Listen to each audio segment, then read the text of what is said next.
This is a clip from the Chris Break Show podcast. Yeah, that's good. No, I appreciate that. But I can't, obviously, I cannot watch The Late Late Show. I cannot watch the show that I'm on because that's, like, really douchey. Like, if somebody walks in the living room and I'm watching the show going, yeah, that was good. That thing is perfect for us. Like, I can't. Dude, yeah. But, ever since you joined that show. Yeah, go ahead, man.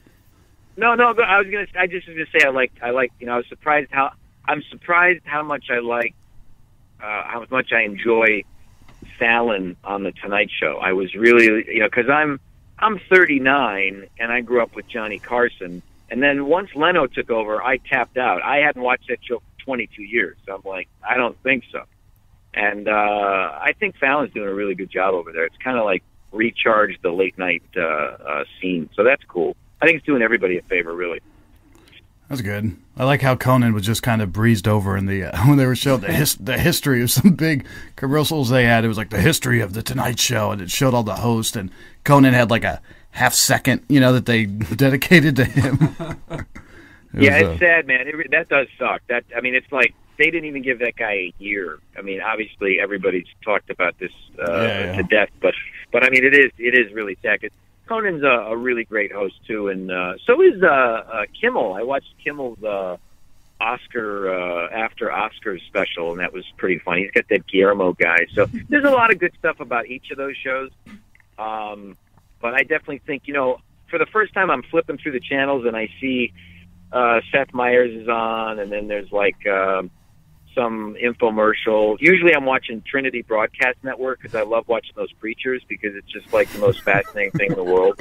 Doing research. It makes me laugh. So it's like brilliant. I'm like, wow, I grew up in Ohio. This is like exactly what, anyway. But then you go to our show and there's like a skeleton robot and a horse. It's like yelling Scottish guy. And you go, wow, that is different. That is different. Yeah, man. Once you join that cast there, the robot, and actually doing the voice full time, like that was definitely a shift. Like I think that's the greatest thing I've ever seen on TV. Like I know that Craig constantly jokes, yeah, this is really on your TV right now, but I still can't believe it when I'm watching it most of the time.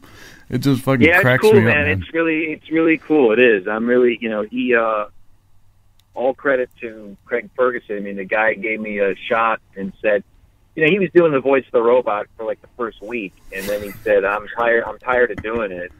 And because it was pre-recorded voices or pre-recorded audio clips that he would have to respond to. But see, he already knew what he was going to say because he recorded the voice of the robot. And if you know the show, you know that, you know, Craig loves spontaneity and improvisation. So that really sucked for him. And also the voice was terrible. It was like, hello, I am Jeffrey Peterson. It was like horrendous. Yeah, horrendous. But that's when he was like sitting on the couch, right, at the beginning. Oh yeah, it was weird, dude. I'm like, this ain't gonna last. I don't know what this is. That was pretty creepy. He looked like he scared the shit out of Kristen Bell when she was sitting next to him. Yeah, he did. And then I think like all of my stuff was pre-recorded for a year, and then in 2011, we started doing it live. I started actually. So I puppeteer. I control Geoff. And I voice him, and I do all the musical instruments, and obviously I do all the voices of pretty much everybody else on the show, other than Craig. I do not puppeteer Craig. And from the Chris Break Show podcast.